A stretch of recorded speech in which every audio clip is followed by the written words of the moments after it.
The wind screamed across the dying fields, rattling what was left of the fence posts like brittle bones. Ashes from a fire weeks past still clung to the barn roof. The land was cracked and hard, a graveyard for hope. Calder Briggs stood near the edge of the paddock, boots sunk in dust, hands resting on the worn wood of the gate like it might hold him upright a little longer. The cattle, what was left, were thinning fast, their ribs pressed up against their hides, chewing dry weeds with hollow stares.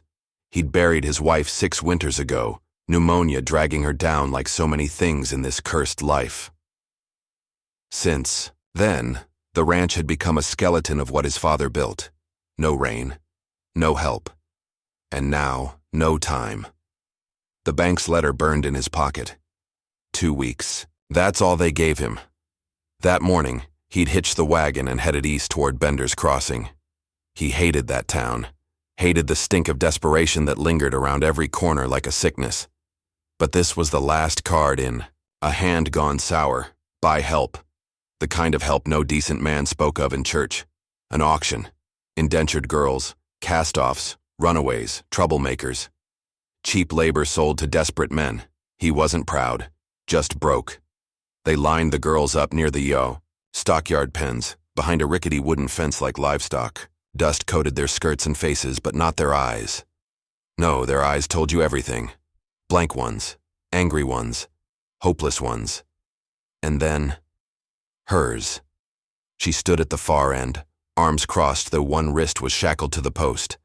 A dark smear along her jaw, hair tangled and falling wild around her face like brush fire. She didn't flinch when the trader tugged her forward with a grunt, didn't speak, just stared, like she saw something past him, something dangerous. Name's Junia Crow, the trader barked. Or just June, if you want less talk. Wild thing. This one. Broke a preacher's nose last month. Refused to be trained. Half Kiowa, they say. She ain't good for no housework, but she can ride like hell and wrangle like a man when she feels like it. Calder didn't blink. How much?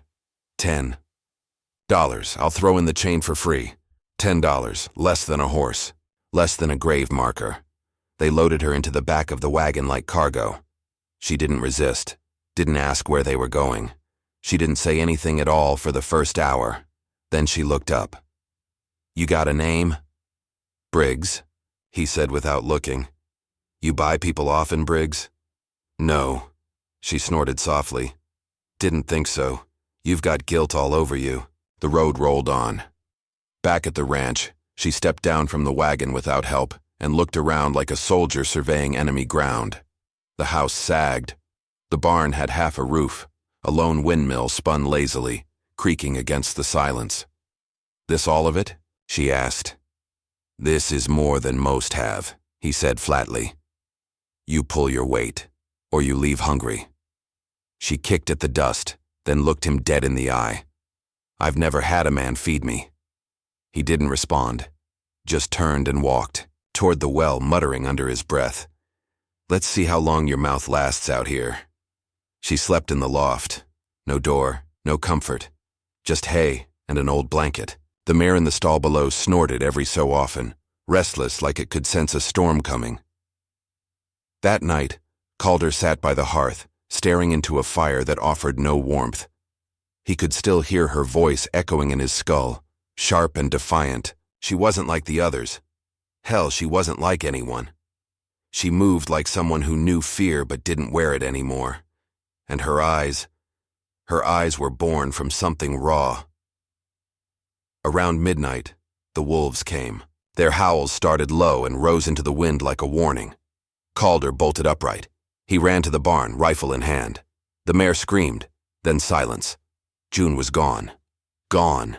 He searched the property until his boots were soaked with dew and his throat dry from shouting. No tracks, no blood, just empty wind and darkness pressing in from all sides. By dawn, he sat on the porch, jaw tight, rifle across his lap.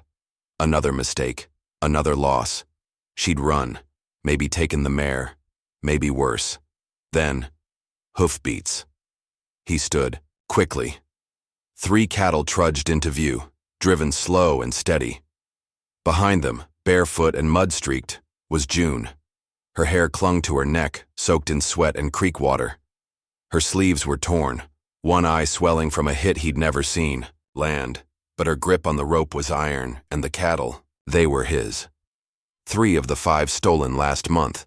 One had a deep scratch across its haunch, likely from wire fencing or thorns, but they were alive. Branded. His. She tied them to the post, spat in the dust, and looked up at him like nothing had happened. "Figured you wanted them back," she said, voice low and tired. Calder didn't speak. Couldn't. She walked past him toward the barn without another word, limping slightly, and in that silence, something shifted. Something old, something buried. He thought she was a burden, but fate had other plans. The air broke first, one of those sudden cracks in the sky that makes a man flinch even before the thunder follows. Calder looked up from the fence he was patching, sweat already clinging to his brow, and saw the clouds boiling in fast from the west.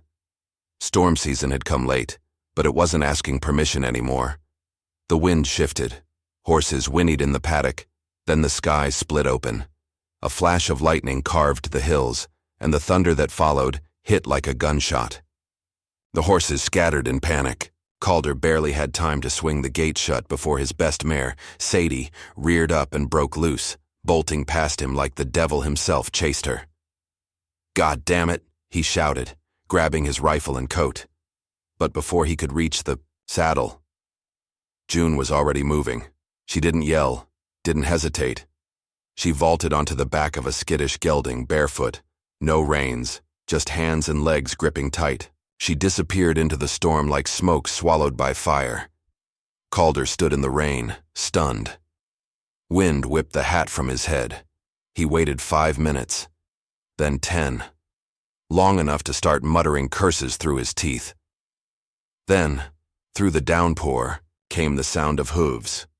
2 horses emerged, June atop the gelding guiding Sadie beside her. Both animals soaked, trembling but unhurt. She dismounted without flourish, patted Sadie's flank and tied her back to the post like she'd done it 1,000 times. He stared at her. "You could have been killed." She shrugged. So could she. He looked at the mare, his father's, old prize, and then back at June. Her soaked dress clung to her frame, rain still trailing down her temple. She turned to walk away, her silence louder than anything she could have said. That night, the fire cracked low in the hearth. The storm, gone but the echo of it still deep in Calder's chest. He poured a finger of whiskey and sat by the window, watching shadows stretch across the walls like ghosts.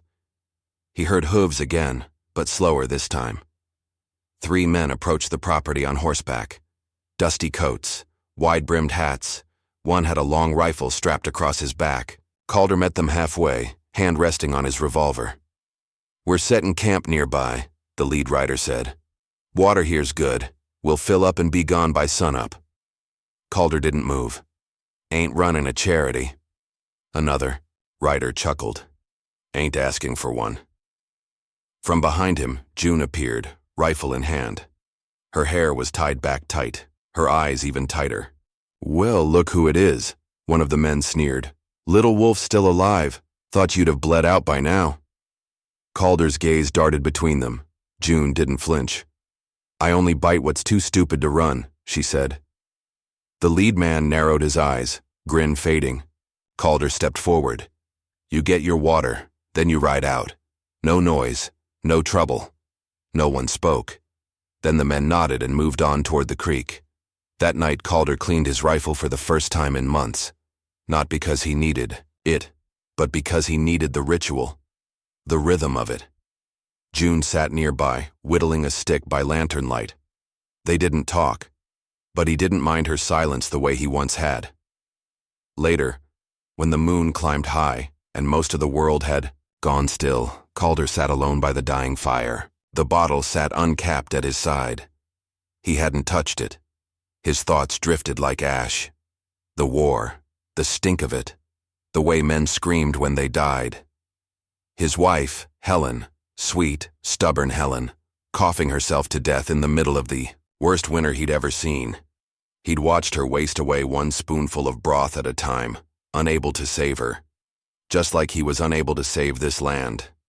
This life, he spoke softly to no one in particular. I don't know how to fix a ranch. Or a girl like her. June stood in the doorway. She hadn't meant to listen, but she didn't move. His voice wasn't for her, but somehow, it was. She looked at him like she was seeing past the hard lines of his face, past the anger and weight and silence. She saw the man who tried. The flames snapped. She stepped back into the dark before he noticed her. Dawn came hard. The sun rose into a haze that didn't look natural. Calder noticed it first. Smoke, thin and gray, curling over the hill to the north. He saddled his horse. "Where are you going?" June asked, walking from the barn, sleeves rolled, hair tangled from sleep. "Creek's upstream that way," he said. "Something's wrong." She grabbed her saddle. "You don't have to," he started. She met his eyes. "You're not riding alone anymore." He held her gaze a moment longer, then gave a sharp nod. Together, they rode toward the smoke, toward whatever came next. They rode through the burned haze until the sky turned gold behind the hills. Smoke still tainted the air, a bitter reminder of what men did when they thought no one was watching. At the edge of Poacher Creek, the water shimmered dark and unnatural, carrying the stink of oil and rot. June dismounted first, crouching low. Her fingers brushed the grass, then rose to her nose. "Kerosene," she said. Calder scanned the ridgeline. Something moved. Too fast, too quiet for a settler. His rifle came up. A figure stepped from the trees. Tall, lean, wrapped in deerskin and silence. A scar ran from his jaw to his collarbone like a claw mark from the earth itself. His gaze didn't waver. In his hand, a bone-handled blade stained dark at the edge. June stood slowly, not alarmed, something between recognition and respect in her posture. "Weshitaka," she murmured. The man gave a nod. Just once. Calder narrowed his eyes. "You know him?" "We crossed paths before." Calder didn't lower his rifle. "That a good thing?" Weshitaka walked past them without a word, toward the creek. He crouched, dipped his fingers, and sniffed. Then, looked up toward the west with a single sharp gesture. "They're close," June said. "He knows where they're camped. And he's helping us because he hasn't decided yet." Weshitaka began walking. Whether they followed or not didn't matter. Calder spat in the grass, eyes still wary. "I don't like trusting ghosts." "Neither do I," June replied. "But some ghosts carry knives for the right reasons." They followed him through tangled brush, up narrow trails barely wide enough for the horses. The sun dropped behind them, and the trees turned to shadows. They found the poachers' camp as the last light slipped from the sky. 4 men, maybe, 5, a pair of wagons, crates marked with false trade symbols. But Calder recognized the brand on one of them, his, burned, carved, and crossed out. "We wait," Calder said, but the fire cracked too loud and the men were too twitchy. One turned, saw something, shouted. A shot rang out. Then chaos. Calder dropped to one knee, fired, hit a crate. Splinters flew. Another shot grazed his shoulder. Pain bloomed, hot and fast. Then, June, crawling low, picked up his fallen rifle. Smooth, steady, like she'd done it 100 times. She aimed and fired once. A man dropped, screaming, clutching his shoulder. "Where the hell did you learn to shoot?" Calder gasped, holding his wound. "Nobody taught me," she muttered. "I just always hit what I hate." Another shot cracked. June ducked. Calder returned fire, blood soaking his sleeve. And then, nothing. Silence. A scream from behind the enemy line. Weshitaka stepped out of the woods like a shadow given flesh, blade slick. One of the poachers fell forward, eyes wide, throat red. Another tried to run but was dragged into the trees by something unseen. The survivors fled, into the dark, into whatever haunted them worse than this fight. Calder slumped against a rock. June pressed cloth against his wound. "You're lucky it passed clean," she said. "Never been lucky in my life." They made camp near the ravine. Calder winced through the pain. Weshitaka sat a distance away, tending to his blade, not looking at either of them. Later, near the fire, Weshitaka said something in Kiowa, short, sharp, like a proverb shaped from thunder. Calder blinked. What the hell did he say? June looked toward the flame, her voice low. "It means the storm chooses its rider." Calder stared at the fire a long while. He reached into his satchel, pulled something wrapped in oilskin, unfolded it, a faded blanket, worn but soft, edges frayed from years of washing. "My wife made this," he said. "Said it was too small for two, meant it as a joke." He held it out to June. She didn't take it at first. Then she did. Slowly, carefully, like accepting a weight heavier than cloth. Neither of them spoke after that. They returned to the ranch at dawn. The silence was wrong. Before they reached the gate, Calder could smell it. Smoke. Ash. The barn was a black skeleton against the rising sun. The house had scorch marks across one side. The paddock fence lay scattered like matchsticks. June ran ahead, stopped at the gate. There, nailed into the wood with rusted iron, was a calf. Gutted, its eyes still open, flies already swarming. Above it, scorched into a plank, the words, "Sell or die." They buried the calf before sundown. No words, just shovels and silence and the grim understanding that the line had been crossed. This wasn't cattle thieving anymore. It was war. Calder stood by the gate long after the grave was filled. His wound was still raw, his arm stiff in the sling, but his eyes had changed. The weariness was still there, but now it burned like coal instead of ash. "Enough," he said. June came up beside him, wiping dirt from her palms. "You saying we run?" "No." He looked toward the hills where shadows gathered like old debts. "We make 'em regret not finishing the job." Inside the half-burned house, they laid out what remained. Ammunition, sharpened tools, rope, scraps of iron. Weshitaka tied feathers and bones into his belt, eyes glinting with a silent fury. He hadn't said a word since they returned. He didn't need to. Calder stared at the burned rafters. "They'll come at dawn." June nodded. "Then we set the trap at night." She led the charge, rode into the darkness like she belonged to it. Quick, silent, invisible. She strung wire through the grass, spiked holes near the fence line, smeared cattle blood near the northern path to lure them in. Weshitaka drifted through the tree line, setting snare loops and deadfall traps, like a ghost laying judgment. And Calder, he loaded every last shell he had, rigged the old grain barrels with gunpowder, lit the lanterns low and set his father's revolver beside the door. No sheriff would come, no help from town. This was his land, and if he died here, so be it. But they wouldn't take it easy.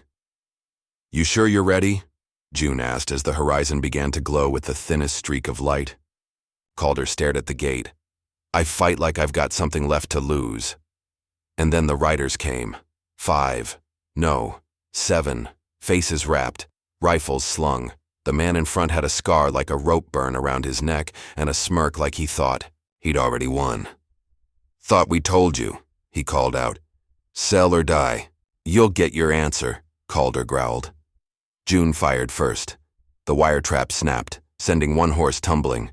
A second rider went down in the chaos, shot clean through the chest before he hit the dirt. Gunfire burst like thunder. The barn exploded. Calder's powder barrel ignited by a stray shot. Flames roared into the sky. Weshitaka moved like a shadow, dragging one man screaming into the brush. Another tried to run, only to find a rope around his ankle pulling him off his horse and into the pit June had dug. But it wasn't enough. 3 of them made it through. One grabbed June, yanked her down hard. Her head hit the dirt. Dazed, She kicked and clawed, but he was bigger, meaner. He pulled out a hot brand from his saddlebag. "Let's see if you still bite, little wolf." Calder saw it, and ran. Didn't think, didn't breathe. Took the shot, square in the ribs, still kept running, slammed into the man, knocking him backward. The brand dropped. The poacher scrambled for his pistol, but Weshitaka was already behind him. No sound, just steel, and then blood. The last rider fled into the hills. Weshitaka let him go, one to carry the story. June cradled Calder in her arms, his blood slick between them. "Don't you die on me," she said, trembling. "I ain't gonna ride this world alone again." He tried to speak. Couldn't. Only looked at her, and smiled. Weak, but there. She pressed her forehead to his. "You damn stubborn fool." 3 days passed. The house didn't fall. The land, though scarred, held fast. Calder survived. Barely.